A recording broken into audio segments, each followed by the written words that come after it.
Hello, everyone, and welcome to Cave of the Cross Apologetics. I'm Patrick. And I'm Tony. And if you're looking for the site for this episode, it is episode number 50. So caveofthecross.com/EP50 for all the show notes for whatever we might put on there, or our musings.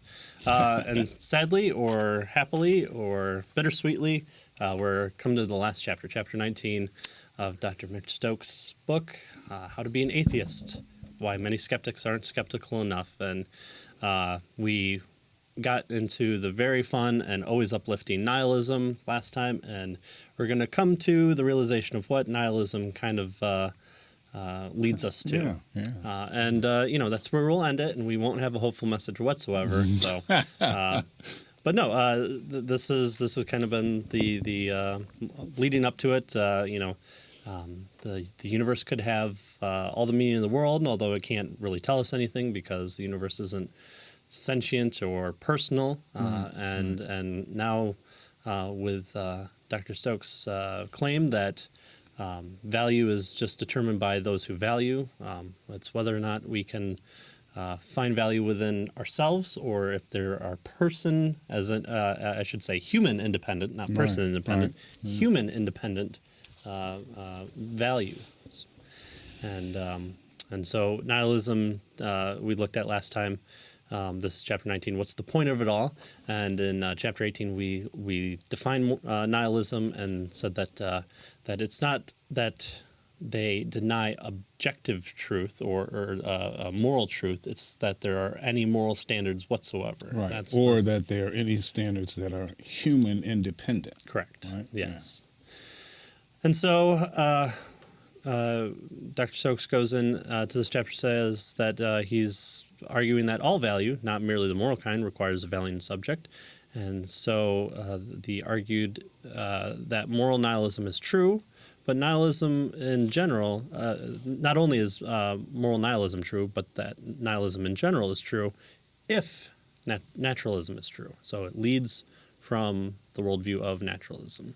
That is, naturalism implies plain old nihilism. Nihilism goes straight to the point.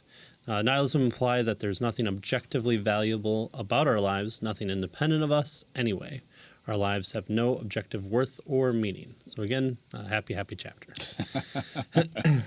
He goes on to talk about it seems easier for naturalists to be nihilists when it comes to life's meaning than when it comes to moral nihilism, which seems odd. You don't subscribe any meaning to the universe, okay, but then you follow the path of logic down, and when it comes to the meaning of life, it gets not so straightforward. And it's kind of really inconsistent, right? I mean, the argument he's going to make here is that nihilism is okay with regard to the meaning of the universe, right? There is no meaning, there is no purpose, that kind of stuff. Right.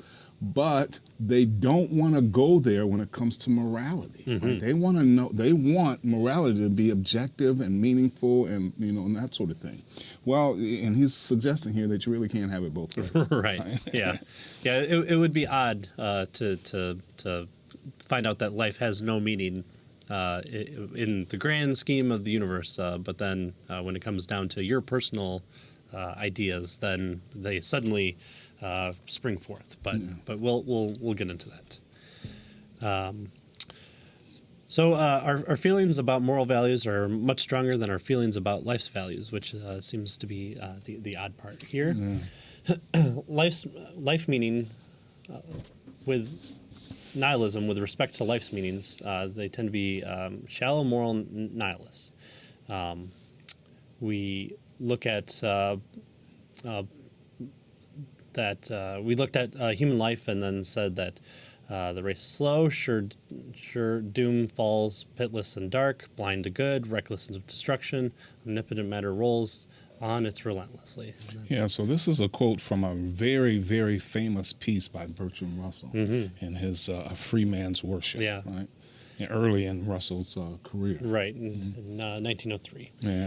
He tells us how we might find hope and meaning in life, though, given that man's origins, his growth, his hope, his fears, his loves, and his beliefs are the outcome of accidental collations of atoms.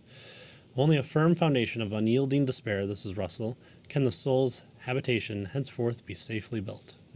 Oh, all right then. Other nihilists have suggested that we find meaning within our own lives. So, all right, there is hope here. However, the more the universe seems comprehensible, the more it also seems pointless. The great Dawkins himself even said that the universe that we observe has precisely the properties we should expect if there is at the bottom no design, no purpose, no evil, no good, nothing but pitiless indifference. And obviously that's not an argument, but this is kind of the conclusions that we're drawing from a naturalistic perspective, and we definitely can't say that there is a God. We can't say that there's meaning able to be found outside the universe or anything natural. Everything has to stem from naturalism. Yeah. So what he's doing here is he's showing that these various naturalists, right, atheists even, have no problem. In fact, they're saying there's no meaning to life. Mm-hmm. That it's just meaningless, right? Pitiless, chance, indifference. That's what life is all about. And so he quotes, person after person after person here to show that this is where they are with regard to the meaning of life. Right. Camus from The Myth of Sisyphus says there is but one truly serious philosophical problem, and that is of suicide. Yeah. Histrionics aside, he has a point. Judging whether life is or is not worth living amounts to answering the fundamental question of philosophy. All the rest, whether or not the world has 3 dimensions, whatever the mind has 9 or 12 categories, comes afterwards. It's whether or not there's too much pain, suffering, whether or not you can take it, whether you can find the fortitude to get out of bed, whatever meaning that you can subscribe to it, and whether that on one side of the scale is able to outweigh just ending it all because of how terrible life is. Yeah. Not only that, it's meaningless, purposeless. It has no point, is the point that Camus is trying to make here. And so he's suggesting, then why just chuck it out. Why live it out? Why go through all the struggles and problems, especially if it's just meaningless, purposeless, and there's no rhyme or reason to it? Why should we then struggle through life, right? And so that's the point of his myth of Sisyphus here. Yeah. And at the end, he has Sisyphus kind of raising his fist and saying, well, I'm going to grunt it out anyway, kind of thing. Well, I think that was, too. Like, the whole story of Sisyphus is that he kind of understood his punishment going in, and he's, at the end of the at least the original story, he's happy to have helped mankind out. And so he's more than happy to do the unending, plight of continuously rolling the up the boulder, watching it fall back down, and going down and get it, and rolling it back up throughout all eternity. Yeah, right? I mean, the Greeks were always nice about that. They didn't want society to kill themselves either. Even with Prometheus, Prometheus has eagles come by and pluck his eyes out that regenerate every single day, and he's happy to have given us fire. So thanks, Prometheus and Sisyphus, for helping us out. So. But here the main question is, whether or not suicide is the primary philosophical question above everything. All right, and so where do we go from here? Well, he says it's kind of up to you, right? Is where they kind of land here. In other words, if there's no point to it, there's no purpose, there's no meaning, then what do we do, right? How do we handle that, right? And is there a way to come up with something that allows us to avoid, the Sisyphus, situation here, or suicide or whatever? And he says, it's in this section, he says, it's kind of up to you. He says, Russell says, in the face of these potentially disheartening truths, that we can still choose to live purposeful and meaningful lives. So it's what we choose to do, right? Even though in actuality we must submit perpetually to the tyrannical tyranny of outside forces.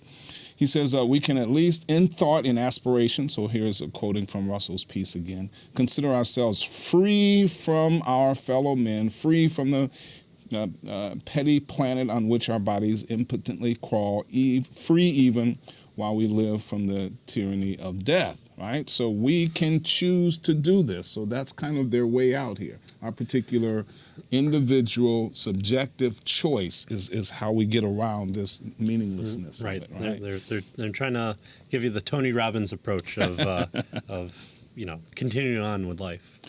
Even though there's no ultimate purpose, right? And so he says, now you might think that this worry over the lack of ultimate purpose in the universe is really just something that overly sensitive philosophers fret about, right? So Kyle Nielsen recommends that we just kind of stop whining, right? And we know we must die, and so we'd rather not. But why do we suffer this angst, right? And engage in all of these theatrics and that sort of thing. Why not simply face it and get on with living our lives, right, is what Nielsen here is saying. Nagel, he quotes, says that does it matter that it doesn't matter? Why not, he says, adopt the following attitude. It's enough that it matters whether I get to the station before my train leaves or whether I remember to feed the cat. I don't need more than that to keep going. So there. I remember to feed my cat. I have a purpose and meaning and to life. Woohoo! So, right? Yeah. He concedes this is a perfectly good reply, but he cautions it only works. Notice, it only works if you really can avoid setting your sights higher and asking, what the point of the whole thing is. So if you can just tone it down and just worry about catching the train or feeding the cat, then probably you can get by. But of course, if you look even higher than that, ultimate meaning questions, you're in trouble. Right. Well, it's no wonder that kind of in our earliest chapters of this book, why did they throw out the philosophers? Because the philosophers are asking these questions. The theology folks are asking the bigger questions. And of course, I mean, that's one of the main three questions that he brought up with respect to Hawkins and to I think Carl Sagan was another one. There's a reason that people go to kind of these bigger name scientists, and some of their questions are, okay, so now what? Or if you could destroy all religion tomorrow, would you? And even some of the most adamant new atheists have said, well, no. And some have even said, most recently in the news, that we see a decline in kind of Western morality because of a decline in religious adherence. Yeah. So if there's no foundation for it, no motivation, we might say, for it, then why do it? Yeah. If you can get away with it and there's no real motivation for it, hey, go for it. Right? You're just pretty much navel-gazing at this point. You don't want to look higher than the horizon of your field of view. You definitely don't want to look at your children. You don't want to, look at the people in your lives around you, because then you might live outside yourself even for a little bit, and it could all come crashing down. And feeding the cat might be the base level that you can go to be like that. Well, remembering to feed the cat. Yeah. Right? Yeah. So the point he's trying to make is that these folks are suggesting that you make your own meaning. Right? That's the idea. That a person values something. When a person values something, that's what makes it valuable. That's what valuable is all about. Since there's no concept of value here, other than what individual persons value. So if you want your life to have meaning, he says, you only need to find it meaningful, right? And you do that by creating your own value. If meaning is really grounded in then the valuer, then we'll never find meaning outside of persons, which is, what part of the point he's trying to make here, right? And so there is no meaning from the universe's point of view. Right? Because the universe isn't the type of thing that has meanings. Only persons or valuers can have value and meaning and purpose and that sort of thing, right? So in one sense, the bar is set very low. If you find something meaningful, then it's meaningful. If you value something, then it's valuable, right? That's the basic idea. You create it. It comes from you. Your values, he says, are not my values. So we have different values, just like our feelings are different and our beliefs are different. And of course, he says you and I can value the same kinds of things, right? That is, we can both value, for example, communism, education, world peace, and that sort of thing. But our values and our that sort of thing are, and just like our feelings and our beliefs, can be different, right? So if that's the case, the idea here is that there is no ultimate value. It's just what each individual, or at least what they're suggesting here, because they've given up the notion that there is, right, ultimate value. So it's only what each individual has, what each individual values. And of course, if it comes down to, did I catch the train, or, did I remember to feed my cat, clearly that's not an ultimate value, and it's rather petty. Yeah. I just think what would happen if these guys are walking along and they cross a bridge and they see someone just up on the ledge, I'm ready to jump. They're like, well, have you found personal meaning within your life? No? All right, I guess you're free to do so. You need some help? Yeah. Here are some suggestions for me. Did you feed your cat? I don't own a cat. All right, well, good luck. That's right. Like, hey, were you going to catch a train? Yeah. No, I wasn't. Oops. Yeah. Okay, yeah. I doubt they would have such a flippant response to someone in actual peril. There's a desire for, I think, most decent people to when confronted with something of someone saying, oh, I'm threatening suicide. There's desire to go talk to somebody. You value that person's life even if they're a stranger, and so there's no response of in the news someone committed suicide. Oh well, I guess they made the choice of whether or not their life had value, and they couldn't come up with anything. Right. Oh well. Yeah, that's the way it goes. Yeah. Because there is no ultimate value. It's just whatever people choose or determine. Right. That's valuable for them. And so they weighed the side of the scales and found that life is too hard, and they didn't want to be on this side of it anymore, and that's it. And then we stop global warming that way, and we feed the worms that way. All the implications that stem from it. But I doubt anyone really has that flippant respect for life that they should, or disrespect and that's the whole point of Dr. Stokes' book here, is that they should be having these types of thoughts, and they don't, and so they're being inconsistent within their own worldview. Yeah, exactly. They're not skeptical enough. Right. Yeah. Or atheistic enough, or naturalistic enough, or nihilistic enough. Yeah. All the things that follow from it. So what is an atheist to do?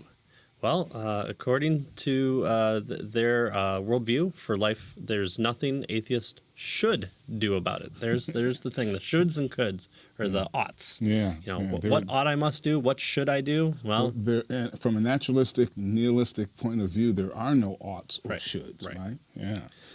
In fact, nihilism wouldn't dictate how we ought to behave at all. If you can keep yourself from asking too many questions and ignore nihilism implication, then you're fine. Yeah, you can breathe a sigh of relief. Right. You need not feel bothered by it, or you might, whatever. And I think there's all good things can be summed up in Simpson's quote, and the quote is meh. It doesn't even elicit that much of a response. It's, what should I be doing? Meh. There's no answer in that. Whatever you want, but at the same time, you don't even have to do whatever you want. Hume points out it's true. So fatal an event is very little to be dreaded. Nature is always too strong for principles, and through a skeptic though a skeptic may throw himself and others into momentary amazement and confusion by profound reasoning, the first and most trivial event in life will put to flight all his doubts and scruples. And when he's awake from his dream, he will be fit to join in the laugh against himself and confess that all his objections were mere amusements, can have no other tendency than to show the whimsical conditions of mankind who must act and reason and believe. Yeah, so he's suggesting here that they treat this in the same way that philosophers respond to skepticism about the external world. Right. There's no good arguments that say we're not a brain in a vat, right? And so, or there are other minds. That sort of thing. Yep, you're right. That I can't prove that there are other minds. Oh well. Yeah. And so that nihilism is true will usually continue to feel that life has meaning enough to carry on. Introspection by itself cannot overcome natural selection, as Rosenberg would say. So the idea that evolution will save us, that we looked at last chapter, it doesn't seem like once you subscribe to nihilism, you have a Heaven's Gate cult type exit from this world of philosophy students that are following the nihilistic professor.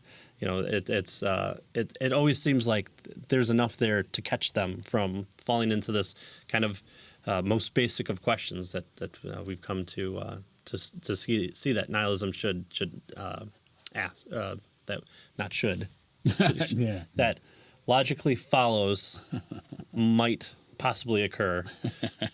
So Sartre would say our will to live is unreasonably resolved. People in the worst conditions imaginable will struggle obsessively to survive.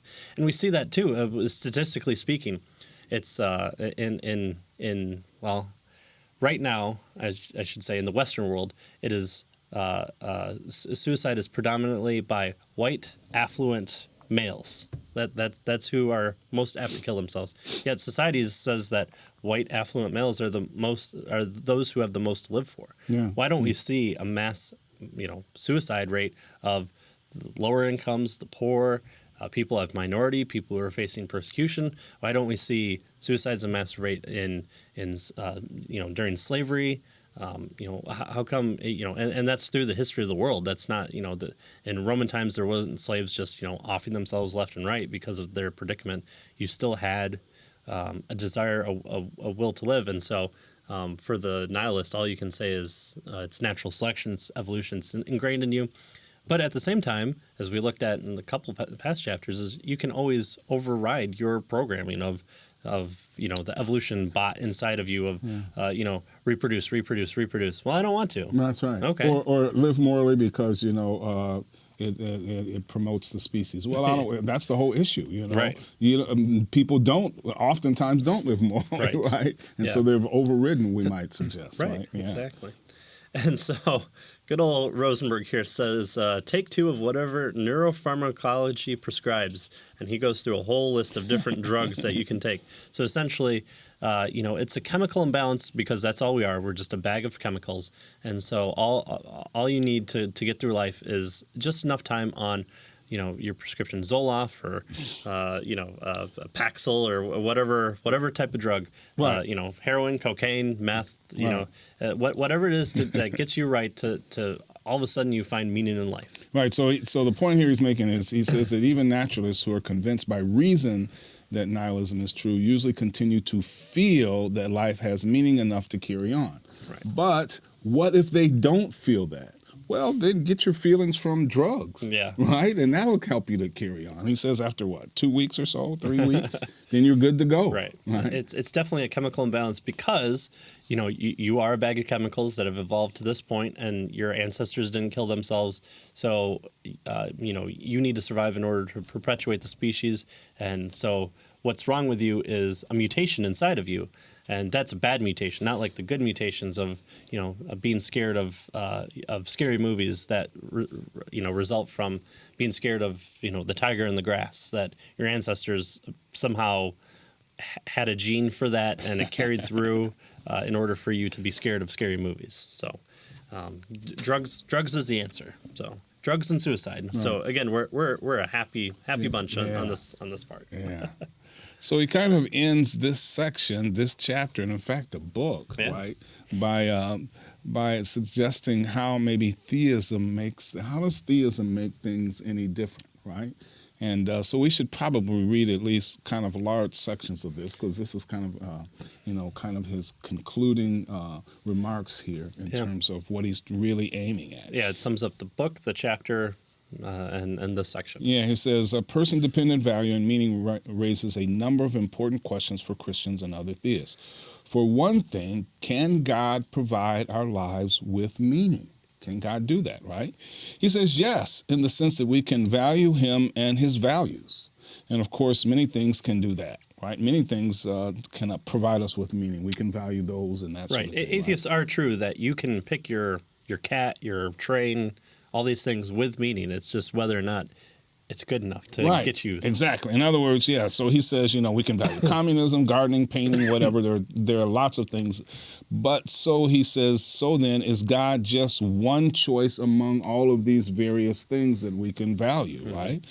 He says, well, on the one hand, God is different, right? That is literally God is holy or set apart. So God is different, right? According to Christians, he designed and created the universe and now continually keeps it in existence and running up to code. The universe and all its furniture, including us, are his, and he is the ultimate authority regardless of what we think of it. So, some of us interpret this authority as that of a loving father and others as that of a cruel dictator, right? So, here's the issue. Well, let's value something. Well, let's value God. Theists value God. Christians value God. Well, is he then... If we can value anything, is he's just a part of the list and we choose to do that? No, God is different.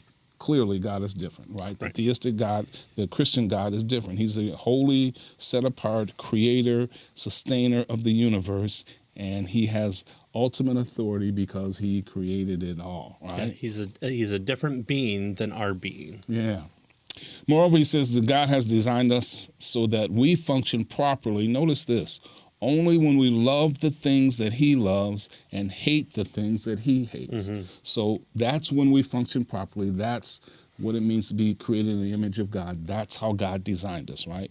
We are made to value the things he values. We flourish when our preferences align with his, right? So this includes our goals, purposes, and meaning in life. They should match his, at least insofar as we're able to as creatures. We're happiest when things go right in this way. And because this is, God's show, the things that he finds meaningful are as objective as things get in that they're human independent, and that's the idea of objectivity, right?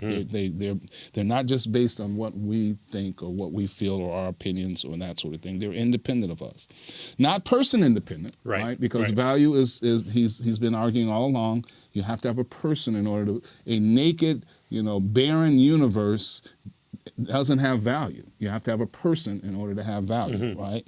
And so it's not person independent, but it's human independent, right? He says there are, in a very real sense, eternal values because God is an eternal being. But he says, so on the one hand, God is different. So, we just can't choose anything if God is different, right? He's holy and he's a creator. Right?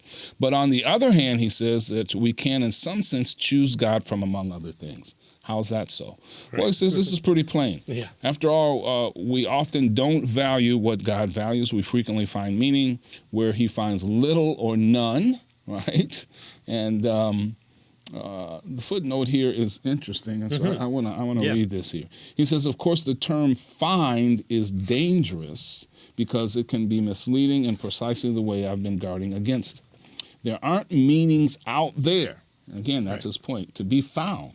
So maybe a better way to put it is to replace we find meaning with we value.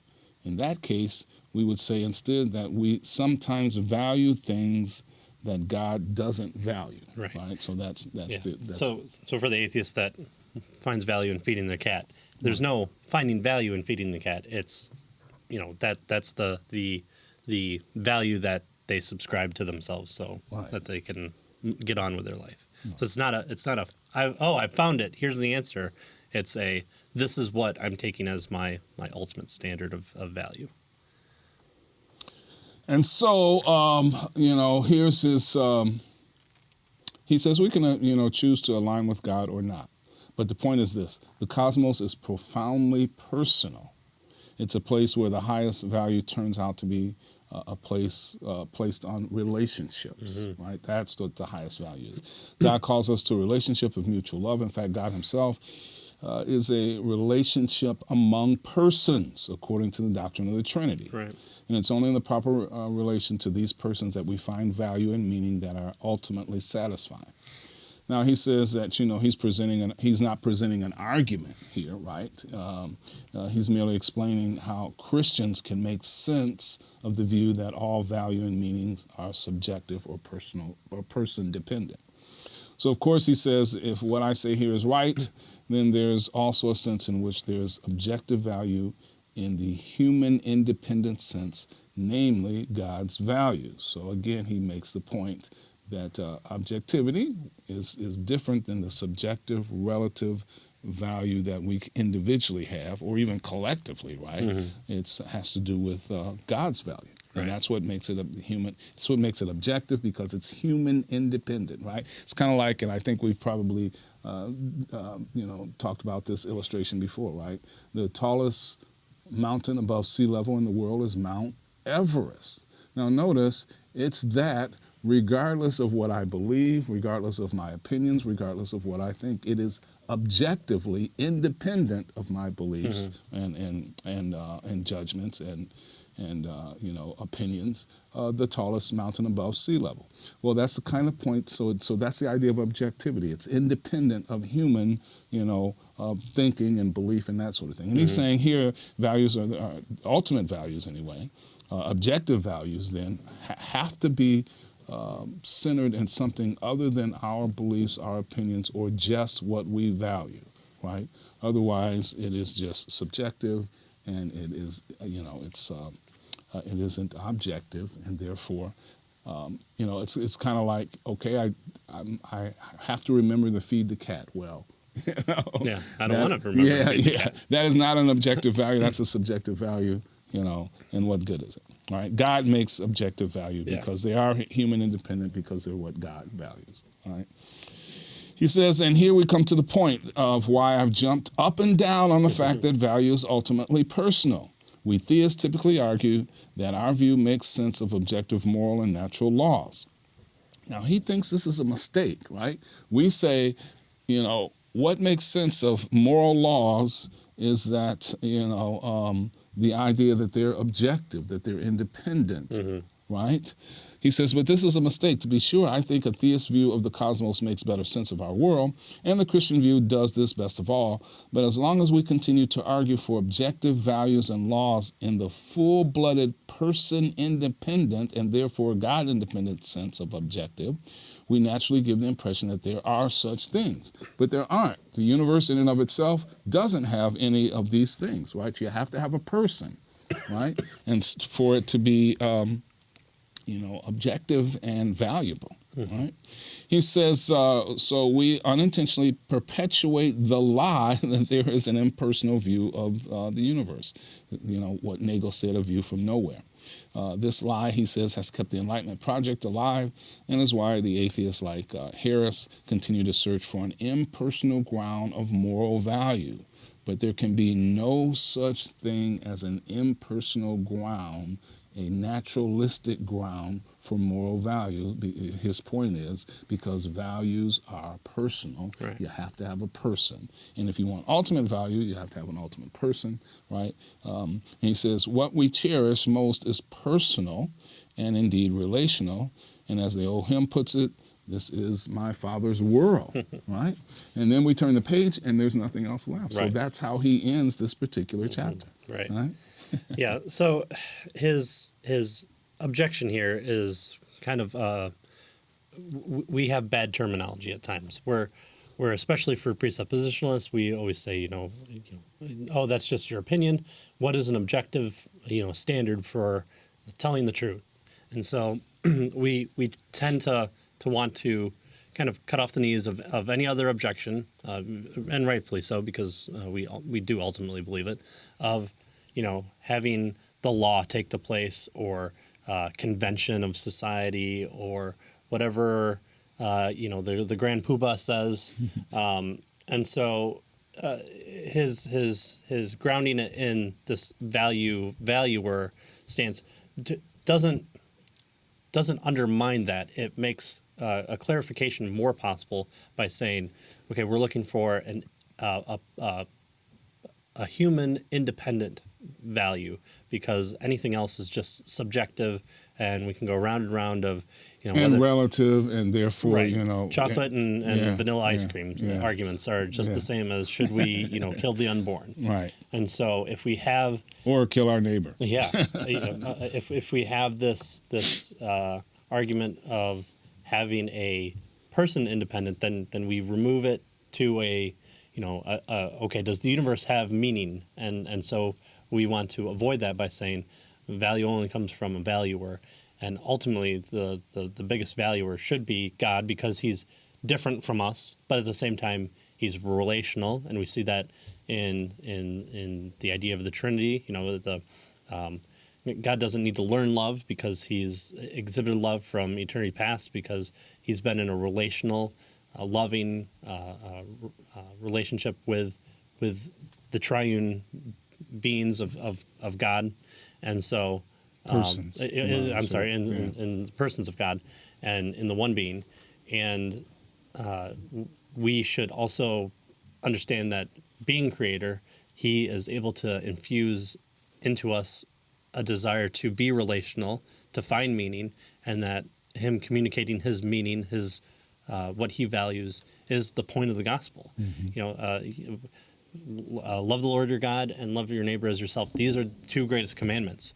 They're both relational. They're both relational. Wow. And so that's what we should desire, because that's what our Creator made us to be. And so there we're the most happiest we should be, and we're the most happiest too once we get over our human dependent view and focus on the nature and value that Christ gives to us with a new heart, replacing the heart of stone, giving us a heart of flesh, and coming to have the proper relational aspect within the body of Christ. And so that's, and I really like what he says here, and so I'll repeat it here.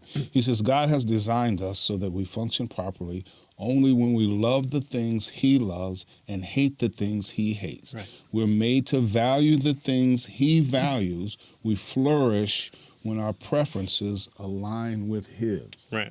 Yeah. That is so really rich. Yeah. That's really rich. Yeah. When we're told that we're made in the image of God, it means that we're the messengers of him. We go out into the world, and every action that we take is a special action. Every relationship that we have, every desire that we have over the creation, we are reflecting who God is to all creation around us, including ourselves. And so we should value each other, not because there are those people, but that in a proper understanding of the relationship of God, we're all image bearers of Christ, of God, and so we should see each other as mouthpieces for God, even if we're spewing hatred towards him, because we're still made in his image to carry out his message. And that's where kind of Romans 1 comes into of suppressing the truth and unrighteousness. There's still an understanding that that people have a belief in God because their actions, like the nihilist here, trying to find meaning. Or try to put forth their own means, so they don't fall into what would be the logical progression of their worldview.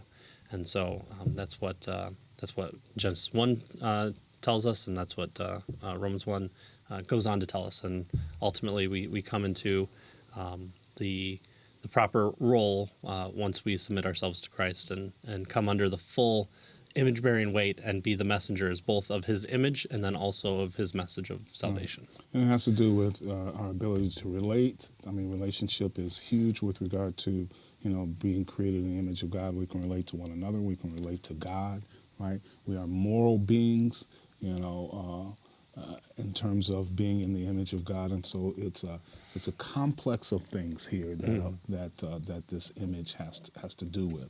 And that's the way God has made us.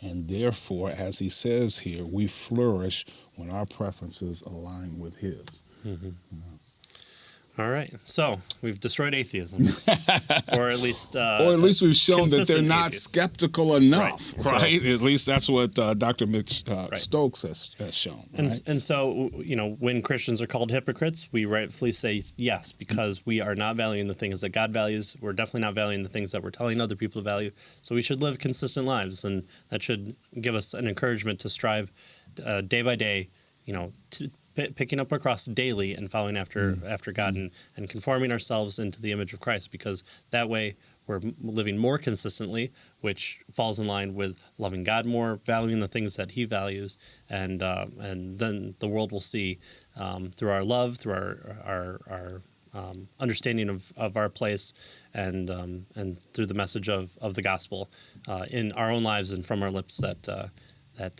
God ultimately desires that from us, that relationship. And so I don't know what more to say about it, but it was a good book. Yeah. I think going through it was definitely a right pick for us, and hopefully you found value in this, because that was kind of the point of the show was to say, here's a book that you might run across Barnes and Nobles if they're still open, or on Amazon, and say, oh, that might be an interesting book, and not pick it up because of, for whatever reason. And so hopefully us breaking it down and listening to Tony a lot more, it can help you realize that there are a lot of good theology and philosophy books out there that can help you in your walk into answering not just apologetic questions, but just how to be relational to each other in the church, or how to just carry forth God's message more with confidence. And so hopefully this book was a benefit to you. And for our next episodes, 2 episodes for the end of the year, we have an interview that we split into 2, and then our beginning of the year, probably going to be some shorter episodes, just to give us the ability to kind of pick and choose what our next book should be to read together. And so if you have some suggestions, leave them in the comments. Facebook, Twitter, YouTube. Still check all those. You can send us an email, patrick@caveofthecross.com. send them soon, because if we decide to choose one of them, we got to read the book and make sure that we understand what's going on, Right. and then try to deal with it, right? And then if you have questions for this book, send them, because we might just do a kind of a little Q&A episode and see where we might be at. And let us know if you like the book, if you had different takes on what was said, what we covered, or maybe you disagreed with some aspect that might be interesting too to discuss. And I'm online, so you'll be interacting with me mostly, but maybe we'll bring it on the show and do some Q&A stuff. So thanks for watching. We really appreciate it. Yeah. Share and like, but mostly share. The individual clips too.